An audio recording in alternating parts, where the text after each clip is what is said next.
ವಿದ್ಯಾರ್ಥಿಗಳಿಗೆ ತಮ್ಮೆಲ್ಲರಿಗೂ ಹಾರ್ದಿಕವಾದ ಸ್ವಾಗತ, ಸುಸ್ವಾಗತ ಮತ್ತು ನಮಸ್ಕಾರ. ಇವತ್ತಿನ ದಿನ ನಾವು ಕನ್ನಡ ಸಾಹಿತ್ಯದಲ್ಲಿ ಬಹು ಜನಪ್ರಿಯ ಪದ್ಯ ಪ್ರಕಾರವಾಗಿರತಕ್ಕಂತಹ ಕಂದ ಪದ್ಯವನ್ನ ಕುರಿತು ಒಂದಿಷ್ಟು ವಿವರಣೆಗಳನ್ನ ನೀಡಬೇಕು ಅಂತ ನಿಮ್ಮ ಮುಂದೆ ಬಂದಿದ್ದೀನಿ. ನಾನು ಡಾಕ್ಟರ್ ಯಶವಂತ್ ಕೊಕ್ನವರ್, ಕನ್ನಡ ಪ್ರಾಧ್ಯಾಪಕರು, ಸರ್ಕಾರಿ ಪ್ರಥಮ ದರ್ಜೆ ಮಹಾವಿದ್ಯಾಲಯ, ಹುನ್ನೂರು, ಜಮಖಂಡಿ. ಆತ್ಮೀಯ ವಿದ್ಯಾರ್ಥಿಗಳೇ, ಕನ್ನಡ ಸಾಹಿತ್ಯದಲ್ಲಿ ಮೂರು ಭಾಗಗಳನ್ನು, ಮೂರು ಕಾಲಘಟ್ಟಗಳನ್ನು ನಾವು ಮಾಡ್ತಾ ಬರ್ತೀವಿ. ಹಳೆಗನ್ನಡ ಸಾಹಿತ್ಯ, ನಡುಗನ್ನಡ ಸಾಹಿತ್ಯ ಮತ್ತು ಹೊಸಗನ್ನಡ ಸಾಹಿತ್ಯ.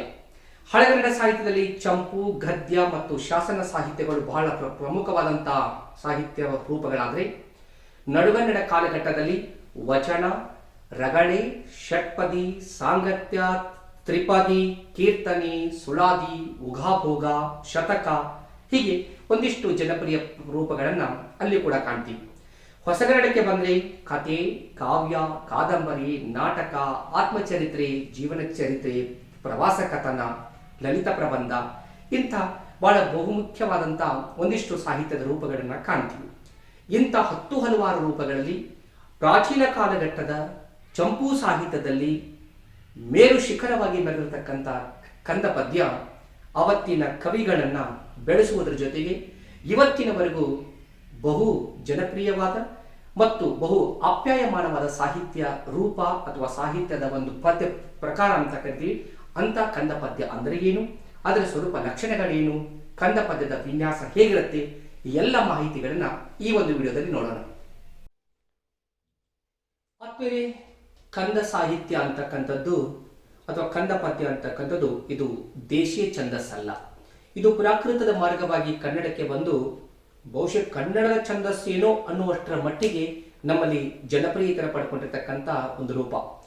ಹಾಗಾಗಿ ವಿದ್ವಾಂಸರು ಇದರ ಬಗ್ಗೆ ಹೇಳ್ತಾರೆ, ಕಂದವು ಬಹು ಹಿಂದೆಯೇ ಕನ್ನಡದ ಗಂಡನ ಮನೆಗೆ ಬಂದು ಮನೆ ಒಡತಿಯಾದ ಮುತ್ತೈದೆ ಅಂತಕ್ಕಂಥದ್ದು. ನೋಡಿ, ಬಹಳ ದಿನಗಳ ಹಿಂದೆ ಏನಪ್ಪಾ ಅಂದ್ರೆ ಪ್ರಾಚೀನ ಕಾಲಘಟ್ಟದಲ್ಲಿ ಪಂಪರನ್ನರ ಕಾಲಕ್ಕೂ ಪೂರ್ವದಲ್ಲಿ ಶಾಸನಗಳಲ್ಲಿ ನಮಗೆ ಕಂದ ಸಿಗುವುದರಿಂದ ಆ ಕಾಲಘಟ್ಟದಲ್ಲಿ ಏನಪ್ಪಾ ಅಂದ್ರೆ ಪ್ರಾಕೃತದ ಮಾರ್ಗವಾಗಿ ಕನ್ನಡಕ್ಕೆ ಬಂದು ಇದು ಕನ್ನಡದ ಮನವಡತಿಯಾಗಿ ಅಷ್ಟೇ ಅಲ್ಲ, ಒಬ್ಬ ಹಿರಿಯ ಮುತ್ತೈದೆಯಾಗಿ ಕನ್ನಡ ಸಾಹಿತ್ಯದಲ್ಲಿ ನಿಂತ್ಕೊಂಡಿರ್ತಕ್ಕಂಥ ಕಂದ ಬಹುಶಃ ನಮ್ಮ ಸಾಹಿತ್ಯದ ಎಲ್ಲ ರೂಪಗಳಲ್ಲಿಯೂ ಕೂಡ ಅತ್ಯಧಿಕ ಪ್ರಮಾಣದಲ್ಲಿ ಬಳಕೆ ಆಗಿರ್ತಕ್ಕಂಥದ್ದು ಅಂತ ಹೇಳ್ತಾರೆ. ಅಂದ್ರೆ ಬಹಳಷ್ಟು ಪ್ರಯೋಗಗಳನ್ನ ಪಡ್ಕೊಂಡಿರ್ತಕ್ಕಂಥ ಛಂದೋಬಂಧ ನಮ್ಮ ಕಂದ ಸಾಹಿತ್ಯ. ಇನ್ನು ಜಾನಪದ ಸಾಹಿತ್ಯದಲ್ಲಿ ಯಾವ ರೀತಿ ತ್ರಿಪದಿಗೆ ಅಗ್ರಸ್ಥಾನವಿದೆಯೋ, ಅಂದ್ರೆ ತ್ರಿಪದಿ ಸಾಹಿತ್ಯಕ್ಕೆ ನಾವು ಜಾನಪದ ಸಾಹಿತ್ಯದಲ್ಲಿ ಬಹಳ ಮಹತ್ವವನ್ನು ನೀಡ್ತೀವಿ ಮತ್ತು ಬಹಳ ವೈವಿಧ್ಯಮಯವಾದಂತಹ ಸಾಹಿತ್ಯ ತ್ರಿಪದಿ ಸಾಹಿತ್ಯದಲ್ಲಿ ಮೂಡಿ ಬಂದಿರೋದ್ರಿಂದ ತ್ರಿಪದಿಗೆ ಸಂದಂತ ಸ್ಥಾನ ಜನಪದದಲ್ಲಿ, ಶಿಷ್ಟ ಸಾಹಿತ್ಯದಲ್ಲಿ ಕಂದಕ್ಕೆ ಸಿಕ್ಕಿದೆ ಅಂತಕ್ಕಂಥದ್ದು ಬಹಳಷ್ಟು ವಿದ್ವಾಂಸರ ಅಭಿಪ್ರಾಯ.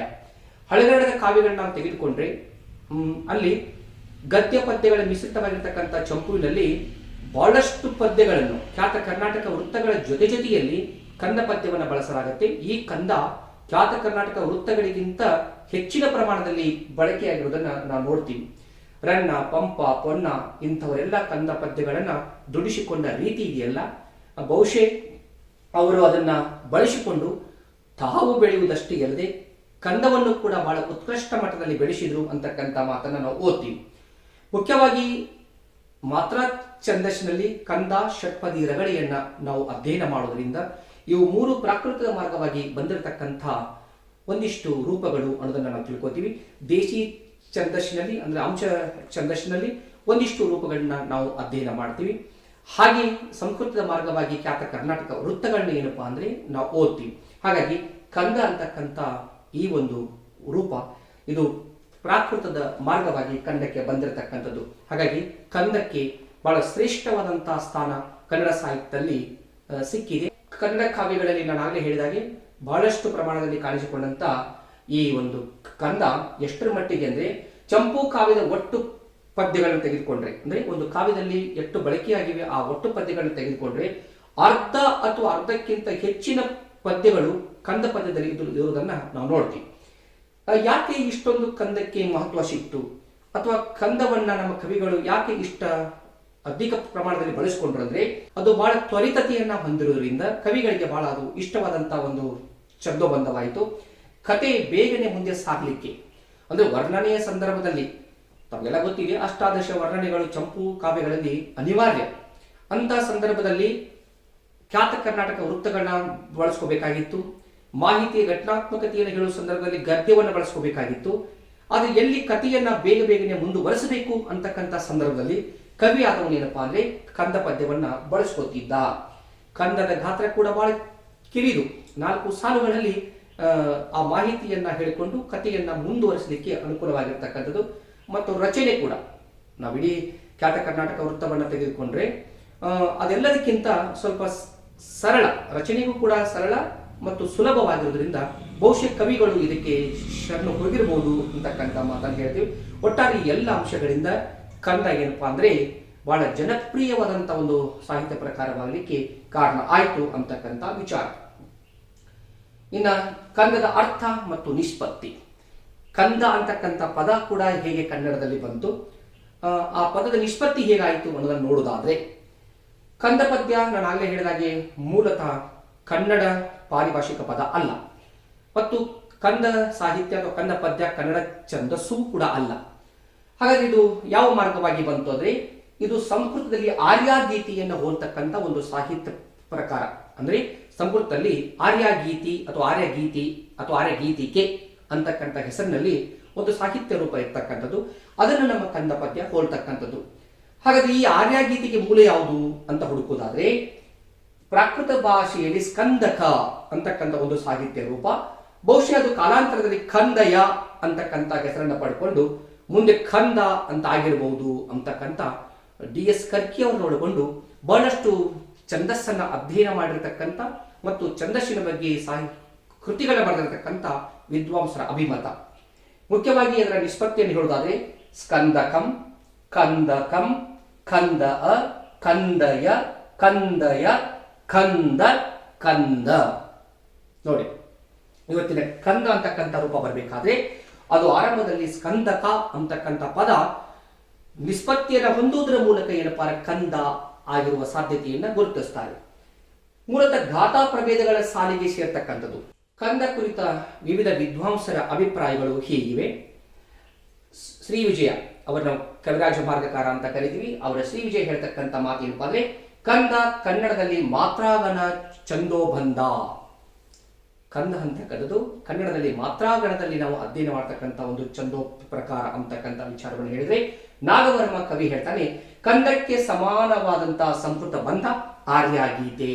ನಾನಾಗಲೇ ಹೇಳಿದಂತಹ ವಿಚಾರ ಏನಪ್ಪಾ ಅಂದ್ರೆ, ಆರ್ಯಗೀತೆ ಅಂತಕ್ಕಂಥ ಸಂಸ್ಕೃತ ಸಾಹಿತ್ಯದ ರೂಪಾಂತರವೇ ಕಂದ ಆಗಿರ್ಬೋದು ಅಂತಕ್ಕಂಥ ಹಿನ್ನೆಲೆಯನ್ನ ನಾಗವರ್ಮ ಹೇಳ್ತಕ್ಕಂಥದ್ದು. ಈಗ ಹರಿಹರ ಕವಿ ಹೇಳ್ತಾನೆ, ಕಂದಗಳ ಅಮೃತ ಲತಿಕಾ ಕಂದಂಗಳ್. ಅಂದ್ರೆ ಕಂದ ಅಂತಕ್ಕಂಥದ್ದು ಅಮೃತ ಬಳ್ಳಿಯಂತೆ ಕನ್ನಡ ಸಾಹಿತ್ಯದಲ್ಲಿ ಬಹಳ ಸಲಿಲವಾಗಿ, ಬಹಳ ಸರಳವಾಗಿ, ಬಹಳ ಸುಲಭವಾಗಿ ಕನ್ನಡ ಕವಿಗಳ ಮನಸ್ಸನ್ನು ಗೆದ್ದಿರ್ತಕ್ಕಂಥದ್ದು ಅಂತಕ್ಕಂಥ ಹಿನ್ನೆಲೆಯಲ್ಲಿ ಹರಿಹರ ಹೇಳ್ತಕ್ಕಂಥ ಮಾತು. ಹಾಗೆ ತಿರುಮಲಾರಿ ಹೇಳ್ತಕ್ಕಂಥ ಮಾತು ಬಹಳ ಸುಂದರವಾಗಿರ್ತಕ್ಕಂಥದ್ದು. ಕಂದ ನದಿಯಂತೆ ತುಂಬಿ ಗಂಭೀರವಾಗಿ ಪ್ರವಹಿಸುವ ಚಂದೋಲಯವಲ್ಲ, ಅದು ಚಿಲುಮೆಯಂತೆ ಚಿಮ್ಮುವ ಲಯ.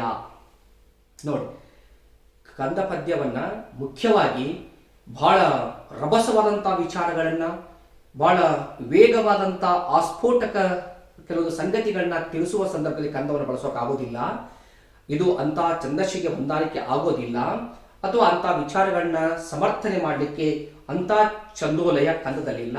ಇದು ಎಂಥದಪ್ಪ ಅಂದ್ರೆ, ಅದು ಚಿಲುಮೆಯಂತೆ ಚಿಮ್ಮುವ ಲಯ. ಕಥೆಯನ್ನ ಮುಂದೆ ಸಾಗಿಸುವ ಸಂದರ್ಭದಲ್ಲಿ ಅದು ಚಿಲುಮೆಯಂತೆ ಅಂದ್ರೆ ಕಾರಂಜಿಯಂತೆ ಚಿಲುಮೆ ಚಿಮ್ಮುವ ಹಾಗೆ ಏನಪ್ಪಾ ಅಂದ್ರೆ ತನ್ನ ಒಂದಿಷ್ಟು ವೇಗವನ್ನ ಮುಂದಿನ ಘಟನೆಗಳಿಗೆ ಎಡೆ ಮಾಡಿಕೊಡ್ತಕ್ಕಂಥದ್ದು ಅಂತಕ್ಕಂಥ ವಿಚಾರವನ್ನ ಹೇಳ್ತಾರೆ.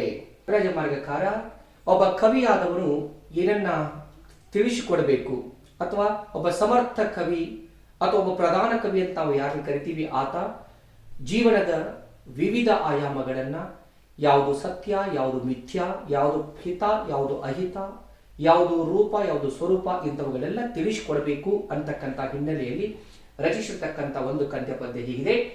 ಪಾಪಮಿದು ಅಂದ್ರೆ ಇದು ಪಾಪ, ಪುಣ್ಯಮಿದು ಇದು ಪುಣ್ಯ, ಹಿತ ರೂಪಮಿದು ಇದು ಹಿತವಾದ ರೂಪ, ಅಹಿತ ಪ್ರಕಾರಮಿದು ಇದು ನಮಗೆ ಅಹಿತವನ್ನು ಉಂಟು ಮಾಡತಕ್ಕಂಥ ಒಂದು ಪ್ರಕಾರ. ಸುಖಮಿದು ಇದು ಸುಖ, ದುಃಖೋಪಾತ್ತಮಿದು ಇದು ದುಃಖವನ್ನು ಉಂಟು ಮಾಡತಕ್ಕಂಥದ್ದು. ಯದರಿಪುಗುಂ ಆ ಪರಮ ಕವಿ ಪ್ರಧಾನರ ಕಾವ್ಯಗಳು ಅಂದ್ರೆ ಪ್ರಧಾನವಾಗಿರ್ತಕ್ಕಂಥ ಕವಿಗಳು ಕಾವ್ಯಗಳು ಎಲ್ಲವನ್ನು ತಿಳಿಸಿಕೊಡ್ತದೆ ಅಂತಕ್ಕಂಥ. ಈಗ ಮಾತ್ರಾ ವಿನ್ಯಾಸವನ್ನು ನೋಡುವುದಾದ್ರೆ ಪಾಪಂ ಮೀ ಗುರು 2 ಲಘುಗಳು ಒಳಗೊಂಡಿರ್ತಕ್ಕಂಥ 4 ಮಾತ್ರೆಯ ಮೊದಲ ಗಣ, ಹಾಗೆ ಮತ್ತೆ 4 ಮಾತ್ರೆಯ 2ನೇ ಗಣ, ಹಾಗೆ 4 ಮಾತ್ರೆಯ 3ನೇ ಗಣ. ಅಂದ್ರೆ ಒಟ್ಟು 4 ಸಾಲಿನ ಒಂದು ಪದ್ಯ ಇದಾಗಿದ್ದು, ಇದರಲ್ಲಿ 1 ಮತ್ತು 3ನೇ ಸಾಲುಗಳು ಸಮವಾಗಿದ್ದು, 2 ಮತ್ತು 4ನೇ ಸಾಲುಗಳು ಸಮವಾಗಿರ್ತಕ್ಕಂಥದ್ದು. 1 ಮತ್ತು 3ನೇ ಸಾಲುಗಳಲ್ಲಿ 4 ಮಾತ್ರೆಯ 3 ಗಣಗಳು ಬರುತ್ತೆ. ಹಾಗೆ 2 ಮತ್ತು 4ನೇ ಸಾಲುಗಳಲ್ಲಿ 4 ಮಾತ್ರೆಯ 5 ಗಣಗಳನ್ನ ನಾವು ನೋಡಬಹುದು. ಹಾಗಾಗಿ ಒಟ್ಟು 16 ಗಣಗಳು 64 ಮಾತ್ರೆಗಳಿಂದ ಕಂದ ಪದ್ಯ ಕೂಡಿರುತ್ತೆ ಅಂತ ಹೇಳ್ತಾರೆ. ಆರಂಭದ 2 ಸಾಲುಗಳನ್ನ ನಾವು ಕಂದ ಪದ್ಯದ ಪೂರ್ವಾರ್ಧ ಅಂತ ಕರೆದ್ರೆ, ಮುಂದಿನ 2 ಸಾಲುಗಳನ್ನ ಕಂದ ಪದ್ಯದ ಉತ್ತರಾರ್ಧ ಅಂತ ನಾವು ಕರಿತೀವಿ. ಹಾಗಾಗಿ ಕಂದ ಪದ್ಯದಲ್ಲಿ ಒಟ್ಟು 64 ಮಾತ್ರೆಗಳ 16 ಗಣಗಳ ಬಹಳ ಸಂಕ್ಷಿಪ್ತವಾದಂತಹ ಒಂದು ಪದ್ಯ ಜಾತಿ ಇದಾಗಿದೆ ಅಂತಕ್ಕಂಥದ್ದು. ಒಟ್ಟಾರೆ ಕಂದ ಪದ್ಯದ ಲಕ್ಷಣಗಳನ್ನ ವಿದ್ವಾಂಸರು ಹೀಗೆ ಗುರುತಿಸ್ತಾರೆ. ಪ್ರತಿ ಪದ್ಯದಲ್ಲಿ 4 ಪಾದಗಳಿರುತ್ತವೆ. ಅಂದ್ರೆ ಒಂದು ಕಂದ ಪದ್ಯದಲ್ಲಿ 4 ಸಾಲುಗಳಿರುತ್ತವೆ. ಹಾಗೆ 1 ಮತ್ತು 3ನೇ ಚರಣಗಳು ಕಿರಿ ಚರಣಗಳಾಗಿದ್ದು ಅಂದ್ರೆ 2 ಚಿಕ್ಕ ಸಾಲುಗಳಾಗಿರುತ್ತೆ. ಹಾಗೆ ಅವು 4 ಮಾತ್ರೆಯ 3 ಗಣಗಳನ್ನ ಹೊಂದಿರುತ್ತವೆ. ಇನ್ನು 2 ಮತ್ತು 4ನೆಯ ಪಾದಗಳು ಅಥವಾ ಚರಣಗಳು ಅಥವಾ ಸಾಲುಗಳು ಹಿರಿ ಚರಣಗಳಾಗಿದ್ದು ಅಂದ್ರೆ ಉದ್ದವಾದಂತಹ ಸಾಲುಗಳಾಗಿದ್ದು, ಅವು 4 ಮಾತ್ರೆಯ 5 ಗಣಗಳನ್ನ ಹೊಂದಿರುತ್ತವೆ. ಇನ್ನು ಉತ್ತರಾರ್ಧಕ್ಕೆ ಸಮವಾಗಿರುತ್ತದೆ. ಅಂದ್ರೆ ಮೊದಲ 2 ಸಾಲುಗಳ ಮಾತ್ರೆಗಳ ಸಂಖ್ಯೆಗೂ ಮುಂದಿನ 2 ಸಾಲುಗಳ ಮಾತ್ರೆಗಳ ಸಂಖ್ಯೆಗೂ ಸಮವಾಗಿರುತ್ತದೆ. ಅಂದ್ರೆ 32 ಮಾತ್ರೆಗಳು ಪೂರ್ವಾರ್ಧದಲ್ಲಿ ಬಂದ್ರೆ ಉತ್ತರಾರ್ಧದಲ್ಲಿ ಕೂಡ 32 ಮಾತ್ರೆಗಳು ಬರುತ್ತೆ. 8 ಗಣಗಳು ಪೂರ್ವಾರ್ಧದಲ್ಲಿ ಇದ್ರೆ ಉಳಿದ 8 ಗಣಗಳು ಉತ್ತರಾರ್ಧದಲ್ಲಿ ಬರುತ್ತೆ ಅಂತಕ್ಕಂಥದ್ದು. ಇನ್ನು ಆದಿಪ್ರಾಸ ಕಡ್ಡಾಯವಾಗಿರುತ್ತದೆ. ನಾವು ಪದ್ಯದಲ್ಲಿ ನೋಡಬಹುದು. ಪಾಪ ಪ ಅಂದ್ರೆ 2ನೇ ಅಕ್ಷರ ಸಾಲದಲ್ಲಿ ಪ್ರತಿನಿಯತವಾಗಿ ಒಂದೇ ಅಕ್ಷರ ಬರ್ತಾ ಹೋಗ್ತದ.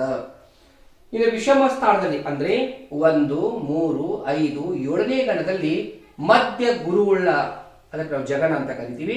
ಹೀಗೆ ಲಘು ಗುರು ಲಘು ಬರಕೂಡದು, ಅದು ಬರಬಾರ್ದು ಅಂತ ಕಂದ ಪದ್ಯದ ಒಂದು ನಿಯಮ ಹಾಗೆ ಹೇಳುತ್ತೆ. ಇನ್ನು 6ನೇ ಗಣದಲ್ಲಿ ಅಂತ ಗಣ ಬರಲೇಬೇಕು.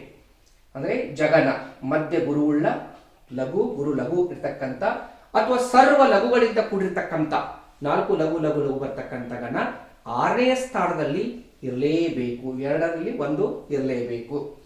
ಇನ್ನು ಕಂದ ಪದ್ಯದ 8ನೇ ಗಣದ ಮೇಲೆ ಯತಿ ಬರುತ್ತದೆ. ಯತಿ ಅಂದ್ರೆ ಉಸಿರು ತೆಗೆದುಕೊಳ್ತಕ್ಕಂಥ ಒಂದು ಸ್ಥಳ ಅಂತ ನಾವು ಕರಿತೀವಿ. ಉಸಿರ್ಧಾನ ಅಂತ ಅದಕ್ಕೆ ಹೇಳ್ತಾರೆ. ಅಂದ್ರೆ ಕಂದ ಪದ್ಯವನ್ನು ಹಾಡುವಂತಹ ಸಂದರ್ಭದಲ್ಲಿ ನಾವಲ್ಲಿ 8ನೇ ಗಣ ಬಂದ್ಮೇಲೆ ಉಸಿರನ್ನು ತೆಗೆದುಕೊಳ್ಳಲಿಕ್ಕೆ ಅವಕಾಶ ಇರ್ತದೆ. ಇನ್ನು ಪೂರ್ವಾರ್ಧ ಮತ್ತು ಉತ್ತರಾರ್ಧಗಳ ಕೊನೆಯ ಗಣದ ಕೊನೆಗೆ ಗುರು ಬರುತ್ತದೆ. 2 ಮತ್ತು 4ನೇ ಸಾಲುಗಳ ಕೊನೆಯ ಅಕ್ಷರ ಅದು ಗುರುವಾಗಿರುತ್ತದೆ ಅಂತಕ್ಕಂಥದ್ದು. ಕಂದ ಪದ್ಯದಲ್ಲಿ ಒಟ್ಟು 64 ಮಾತ್ರೆಗಳು 16 ಗಣಗಳಿರುತ್ತವೆ ಅಂತಕ್ಕಂಥದ್ದು. ಇದರ ಹಿಂದಿನ ಪದ್ಯವನ್ನು ನಾನು ಹಾಡಿ ತೋರಿಸೋದಾದ್ರೆ ಹಿಂದಿನ ಪದ್ಯವನ್ನು ನೋಡೋಣ. ಪಾಪಮಿದು ಪುಣ್ಯಮಿದು ಹಿತರೂಪಮಿದು ಅಹಿತ ಪ್ರಕಾರಮಿದು ಸುಖಮಿದು ದುಃಖೋಪಾತಮಿದೆಂದು ಅರಿಪುಗುಂ ಆ ಪರಮ ಕವಿ ಪ್ರಧಾನರ ಕಾವ್ಯಂಗಳ್. ಅಂದ್ರೆ ಕಂದ ಪದ್ಯವನ್ನ ಈ ರೀತಿ ಗಮಕ ವಾಚನದಲ್ಲಿ ಹಾಡ್ತಾ ಹೋಗ್ತೀವಿ. ಇನ್ನೊಂದ್ಸರಿ ನೋಡೋದಾದ್ರೆ ಪಾಪಮಿದು ಪುಣ್ಯಮಿದು ಹಿತರೂಪಮಿದು ಅಹಿತ ಪ್ರಕಾರಮಿದು ಸುಖಮಿದು ದುಃಖೋಪಾತಮಿದೆಂದು ಅರಿಪುಗುಂ ಆ ಪರಮ ಕವಿ ಪ್ರಧಾನರ ಕಾವ್ಯಂಗಳ್. ಹೀಗೆ ಕಂದ ಪದ್ಯನ ಆಗ್ಲಿ ಹೇಳಿದಾಗ ಇನ್ನೊಂದ್ಸರಿ ತಾವು ನೋಡಬಹುದು. ಇವೆರಡು ಸಾಲುಗಳಲ್ಲಿ ಕೊನೆಯ ಅಕ್ಷರ ಏನಪ್ಪ ಅಂದ್ರೆ 2 ಮತ್ತು 4ನೇ ಸಾಲಿನ ಕೊನೆಗೆ ಗುರು ಬರ್ತಕ್ಕಂಥದ್ದು. ಇವೆರಡು ಪೂರ್ವಾರ್ಧ, ಇವೆರಡು ಸಾಲುಗಳು ಸೇರಿ ಉತ್ತರಾರ್ಧ, ಇವೆರಡು ಸೇರಿ 8 ಗಣಗಳು, ಇವೆರಡು ಸೇರಿ 8 ಗಣಗಳು. ಒಟ್ಟು ಮಾತ್ರೆಗಳು 64 ಮಾತ್ರೆಗಳು. ಇನ್ನು 6ನೇ ಗಣ 1, 2, 3, 4, 5, 6ನೇ ಗಣ ಮಧ್ಯ ಗುರುಳ ಜಗಣ ಬರಲೇಬೇಕು ಈ ಸ್ಥಾನದಲ್ಲಿ. ಇನ್ನು ವಿಷಮ ಸ್ಥಾನದಲ್ಲಿ ಇಂಥದ್ದು ಬರಬಾರದು. ವಿಷಮ ಸ್ಥಾನ ಅಂದ್ರೆ 1, 3, 5, 7 ಅಂತ ಏನು ನಾವು ವಿಷಮ ಸ್ಥಾನದಲ್ಲಿರ್ತಕ್ಕಂಥ ಗಣಗಳಲ್ಲಿ ಈ ರೀತಿ ಗಣ ಏನಪ್ಪ ಅಂದರೆ ಬರಲೇಬಾರದು. ಹೀಗೆ ಇವು ಕಂದ ಪದ್ಯದ ಮಾತ್ರಾ ವಿನ್ಯಾಸ ಮತ್ತು ಕಂದ ಪದ್ಯದ ನಿಯಮಗಳು. ಇನ್ನು ಮುಂದೆ ನಾವು ಹೋಗೋದಾದರೆ ಒಟ್ಟಾರೆ ಕಂದ ಪದ್ಯದ ಇತಿಹಾಸ. ಇಂಥ ಒಂದು ಕಂದ ಪದ್ಯ ಆರಂಭದಲ್ಲಿ ನಮಗೆ ಎಲ್ಲಿ ಅದರ ಕುರುಹು ಸಿಗುತ್ತದೆ, ನಂತರದಲ್ಲಿ ಅದು ಯಾವ ರೀತಿ ಬೆಳವಣಿಗೆ ಹೊಂದುತ್ತದೆ, ಒಟ್ಟಾರೆ ಕನ್ನಡದಲ್ಲಿ ಕಂದ ಪದ್ಯವನ್ನು ಬಳಸಿಕೊಂಡು ರಚನೆಗೊಂಡಂತಹ ಕಾವ್ಯಗಳು ಯಾವುವು ಅಂತ ನೋಡುವುದಾದ್ರೆ ಕಂದ ಪದ್ಯದ ಇತಿಹಾಸ ಆರಂಭವಾಗುವುದು ಶಾಸನಗಳಿಂದಲೇ. ಆರಂಭದಲ್ಲಿ ನಮಗೆ ಶಾಸನದಲ್ಲಿ ಕಂದ ಪದ್ಯ ಸಿಗ್ತಕ್ಕಂಥದ್ದು. ಅದು ಯಾವ ಶಾಸನಪ್ಪ ಅಂದ್ರೆ 8ನೇ ಶತಮಾನದಲ್ಲಿ ರಚಿತವಾಗಿರ್ತಕ್ಕಂಥ ನರಸಿಂಹರಾಜಪುರದ ಅಂದ್ರೆ ಚಿಕ್ಕಮಗಳೂರು ಜಿಲ್ಲೆಯಲ್ಲಿ ಸಿಗ್ತಕ್ಕಂಥ ಶಿಂಗಸಗದ್ದೆ ಜೈನ ಮಠದಲ್ಲಿ ಒಂದು ಶಾಸನ ನಮಗೆ ಸಿಗ್ತದೆ. ಅದರಲ್ಲಿ 2 ಕಂದ ಪದ್ಯಗಳು ಸಿಗುತ್ತೆ. ಬಹುಶಃ ಇವೇ ಆರಂಭದ ಕಂದ ಪದ್ಯಗಳು ಅಂತ ವಿದ್ವಾಂಸರು ಗುರುತಿಸ್ತಾರೆ. ಇದಾದ್ಮೇಲೆ ಸೊರಬದ ಒಂದು ಶಾಸನದಲ್ಲಿ ಒಂದು ಕಂದ ಪದ್ಯ ನಮಗೆ ಸಿಗ್ತಕ್ಕಂಥದ್ದು. ಒಟ್ಟಾರೆ ಹಾಗಾದ್ರೆ ಕಂದ ಪದ್ಯವನ್ನು ಇಟ್ಟುಕೊಂಡು ರಚನೆ ಆದಂತಹ ಮೊದಲ ಕೃತಿ ಯಾವುದು ಅಂತ ತಾವು ಕೇಳುವುದಾದ್ರೆ ಅದು ಶ್ರೀ ವಿಜಯ ರಚಿತ ಕವಿರಾಜ ಮಾರ್ಗ. ತಮಗೆಲ್ಲ ಗೊತ್ತಿದೆ, ಕನ್ನಡದಲ್ಲಿ ಲಭ್ಯವಾದಂತಹ ಮೊದಲ ಕೃತಿಯೇ ಕಂದ ಪದ್ಯದಲ್ಲಿ ರಚನೆಯಾಗಿರ್ತಕ್ಕಂಥದ್ದು. ಆ ಕಂದ ಪದ್ಯವನ್ನ ಬಳಕೆ ಮಾಡಿಕೊಂಡು ಕನ್ನಡದಲ್ಲಿ ರಚನೆಗೊಂಡ ಮೊದಲ ಕಾವ್ಯ ಯಾವುದು ಅಂದ್ರೆ ಕವಿರಾಜ ಮಾರ್ಗವನ್ನು ಮೊದಲ ಕೃತಿ ಅಂತ ಕರಿತೀವಿ. ಒಂದು ಅಲಂಕಾರಿಕ ಗ್ರಂಥ, ಕಾವ್ಯ ಅಂತ ಅನ್ನೋದಿಲ್ಲ. ಆದರೆ ಮೊದಲ ಕಾವ್ಯ ಯಾವುದು ಅಂತಂದ್ರೆ ಪಂಪನ ಆದಿಪುರಾಣ ಅಥವಾ ಆದಿಪುರಾಣದಲ್ಲಿ ಕಂದದ ಒಂದು ಛಾಯೆ, ಕಂದ ಪದ್ಯದ ಒಂದು ಹಿರಿಮೆ ಇಲ್ಲಿ ನಮಗೆ ಕಾಣಿಸುತ್ತದೆ. ಇನ್ನು ಪಂಪ ಬಳಸಿರ್ತಕ್ಕಂಥ ಒಟ್ಟು 1610 ಪದ್ಯಗಳಲ್ಲಿ 778 ಕಂದ ಪದ್ಯಗಳನ್ನ ಪಂಪ ಬಳಸಿದಾನೆ ಅನ್ನೋದಾದ್ರೆ, ಅಂದ್ರೆ ಇಷ್ಟು ಪದ್ಯಗಳಲ್ಲಿ ಇಷ್ಟು ಪದ್ಯಗಳ ಕಂದ ಬಳಸ್ತಾನೆ ಅಂತನ್ನೋದಾದ್ರೆ ಕಂದಕ್ಕೆ ಚಂಪೂ ಕವಿಗಳು ಕೊಟ್ಟಂತ ಆದ್ಯತೆ ಹೇಗಿತ್ತು ಅಂತಕ್ಕಂಥದ್ದನ್ನು ನಾವಿಲ್ಲಿ ಗಮನಿಸಬಹುದು. ಕಂದ ಪದ್ಯಗಳು ಬಳಕೆಯಾದ ಕೆಲವು ಕನ್ನಡದ ಕೃತಿಗಳು: ಪಂಪನ ಆದಿಪುರಾಣ ಮತ್ತು ವಿಕ್ರಮಾರ್ಜುನ ವಿಜಯ, ಪೊನ್ನನ ಶಾಂತಿ ಪುರಾಣ, 1ನೇ ನಾಗವರ್ಮನ ಕರ್ನಾಟಕ ಕಾದಂಬರಿ, ರನ್ನನ ಅಜಿತ ತೀರ್ಥಂಕರ ಪುರಾಣ ತಿಲಕ ಮತ್ತು ಗದಾಯುದ್ಧ, ದುರ್ಗಸಿಂಹನ ಪಂಚತಂತ್ರ, ನಾಗವರ್ಮನ ವರ್ತಮಾನ ಪುರಾಣ, ಶಾಂತಿನಾಥನ ಸುಕುಮಾರ ಚರಿತೆ, ನಾಗಚಂದ್ರನ ಮಲ್ಲಿನಾಥ ಪುರಾಣ ಮತ್ತು ರಾಮಚಂದ್ರ ಚರಿತ ಪುರಾಣ, ಬ್ರಹ್ಮಶಿವನ ಸಮಯ ಪರೀಕ್ಷೆ, ನಯಸೇನನ ಧರ್ಮಾಮೃತ, ಕರ್ಣಪಾರ್ಯನ ನೇಮಿನಾಥ ಪುರಾಣ, ಹರಿಹರನ ಗಿರಿಜಾ ಕಲ್ಯಾಣ, ಬಂಧುವರ್ಮನ ಜೀವ ಸಂಬೋಧನೆ, ಪಾರ್ಶ್ವಪಂಡಿತನ ಪಾರ್ಶ್ವನಾಥ ಪುರಾಣ, ಜನ್ನನ ಯಶೋಧರ ಚರಿತೆ ಮತ್ತು ಅನಂತನಾಥ ಪುರಾಣ, ಆಂಡಯ್ಯನ ಕಬ್ಬಿಗರ ಕಾವಂ, ಚಾವುಂಡರಸನ ಅಭಿನವ ದಶಕುಮಾರ ಚರಿತೆ ಮತ್ತು ನಳಚರಿತೆ, ನಾಗರಾಜನ ಪುಣ್ಯಾಶ್ರವ, ಬಾಹುಬಲಿ ಪಂಡಿತನ ಧರ್ಮನಾಥ ಪುರಾಣ, ಕವಿಮಲ್ಲನ ಮನ್ಮಥ ವಿಜಯ, ಕವಿ ಮಾದಣ್ಣನ ನನ್ನಯಗಳ ಚಾರಿತ್ರ, ಷಡಕ್ಷರ ಕವಿಯ ರಾಜಶೇಖರ ವಿಳಾಸ, ತಿರುಮಲಾರ್ಯನ ಚಿಕ್ಕದೇವರಾಜ ವಿಜಯ, ತಿಮ್ಮಕವಿಯ ಯಾದವಗಿರಿ ಮಹಾತ್ಮೆ, ಮಲ್ಲಿಕಾರ್ಜುನನ ಶ್ರೀರಂಗ ಮಹಾತ್ಮೆಯ, ಮಲ್ಲರಸನ ದಶಾವತಾರ ಚರಿತ, ಸಿದ್ಧಲಿಂಗ ದೇವನ ರೇಣುಕ ವಿಜಯ, ವೆಂಕಟೇಶ ಕವಿಯ ಹಾಲಾಶ ಮಹಾತ್ಮೆಯ, ಚಾರುಕೀರ್ತಿ ಪಂಡಿತನ ಭವ್ಯಜನ್ಯ ಚಿಂತಾಮಣಿ, ದೇವಚಂದ್ರ ಕವಿಯ ರಾಮಕಥಾವತಾರ. ಓಕೆ ಆತ್ಮೀಯ ವಿದ್ಯಾರ್ಥಿಗಳೇ, ಒಬ್ಬ ಸಮರ್ಥ ಚಿತ್ರ ಕಲಾವಿದನ ಕೈಯಲ್ಲಿ 4 ಎಳೆಗಳ ಒಂದು ಕುಂಚವನ್ನು ಕೊಟ್ಟರೆ ಆತ ಅದನ್ನೇ ಬಳಸಿಕೊಂಡು ಒಂದು ಸುಂದರ ಚಿತ್ರಕಲಾಕೃತಿಯನ್ನು ಸೃಷ್ಟಿ ಮಾಡಲು ಯಾವ ರೀತಿ ಸಮರ್ಥ ಇರ್ತಾನೋ ಹಾಗೆ ಒಬ್ಬ ಸಮರ್ಥ ಕವಿ ಆದವನು ಕೇವಲ 4 ಸಾಲುಗಳಲ್ಲಿ ಹೇಳಬೇಕಾದ ವಿಚಾರಗಳನ್ನು ಬಹಳ ಸಮರ್ಥವಾಗಿ ಹೇಳಿಕೊಳ್ಳಿಕ್ಕೆ ಕಂದ ಒಂದು ಬಹು ಜನಪ್ರಿಯವಾದಂತಹ ಮಾಧ್ಯಮವಾಗಿದೆ ಅಂತಕ್ಕಂಥ ಮಾತನ್ನ ನಾವು ಈ ಸಂದರ್ಭದಲ್ಲಿ ಹೇಳಬಹುದು. ಟಿ.ವಿ. ವೆಂಕಟಾಚಲ ಶಾಸ್ತ್ರಿ ಅವರು ಕಂದವನ್ನ ಕುರಿತು ಬಹಳ ಸುಂದರವಾದಂತಹ ಒಂದು ಮಾತನ್ನ ಹೇಳ್ತಾರೆ. ಅಂದು ಕಂದವನ್ನ ಪಂಪಾರನ್ನ ಜನ್ನ, ನಯಸೇನ, ನಾಗವರ್ಮ, ನಾಗಚಂದ್ರ ಮೊದಲಾದ ಕವಿಗಳು ಬಳಸಿಕೊಂಡು ಕಂದವನ್ನು ಬೆಳೆಸಿದರು, ತಾವೂ ಬೆಳೆದರು ಅಂತಕ್ಕಂಥ ಮಾತು. ಹಾಗಾಗಿ ಕನ್ನಡ ಸಾಹಿತ್ಯದಲ್ಲಿ ಕಂದವನ್ನು ಬಳಸಿಕೊಂಡು ಬರೆದಂತ ಬಹಳಷ್ಟು ಕವಿಗಳು ಸಾವಿರ ವರ್ಷಗಳು ಸ್ಥಳಗಳು ಕೂಡ ಇವತ್ತಿ ಕೂಡ ಅವರ ಹೆಸರುಗಳು ಅಜರಾಮರವಾಗಿವೆ. ಅವರಿಗೆ ಆ ಸ್ಥಾನವನ್ನು ತಂದುಕೊಟ್ಟಿದ್ದು ಕಂದ ಅಂತಕ್ಕಂಥದ್ದು. ಹಾಗೆ ಕಂದವನ್ನ ಅವರು ಬೆಳೆಸಿದ್ರು, ಅವರನ್ನ ಕಂದ ಬೆಳೆಸಿತು ಅಂತಕ್ಕಂಥ ಮಾತನ್ನ ಹೇಳ್ಬೋದು.